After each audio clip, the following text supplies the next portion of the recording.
Hello everyone, তো আমাদের আজকের ভিডিওতে দেখবো আমরা কম্পিউটার থেকে হারিয়ে যাওয়া ডিস পিসি এবং রিসেল পিন ডিলিট হয়ে গেলে আমরা কিভাবে পুনরায় রিসেট করব। তো আমরা এখানে আপনাদের সামনে সরাসরি ডিস পিসিটি ডিলিট করব। তো আমি ডিলিট করছি। দেন আমরা এখানে সার্চ অপশনে সার্চ করব থিমস লিখে, THEMES। তো আমার থিম সেটিংটি এখানে চলে এসেছে। তো আমি এখানে যাচ্ছি। দেন আমরা এখানে দেখতে পাচ্ছি ডেস্কটপ আইকন, তো এটার উপর ক্লিক করব। তো আমাদের আইকনটি চলে এসেছে। তো আমরা সচরাচর এখানে ভুলটা করি কি, দিস পিসি অথবা রিসেল বিনের উপর ক্লিক করে আমরা ওকে করে দিই। পরবর্তীতে দেখতে পারি যে আমাদের দিস পিসি বা রিসেল বিনটি আসছে না। তো এই জন্য আমাদের কম্পিউটার আইকন অথবা এখানে রিসেল বিনের উপর ক্লিক করে দেন দিস পিসির উপর ক্লিক করে অ্যাপ্লাই, দেন ওকে।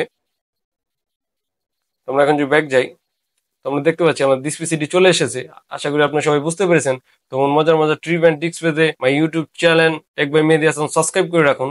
সবাইকে ধন্যবাদ।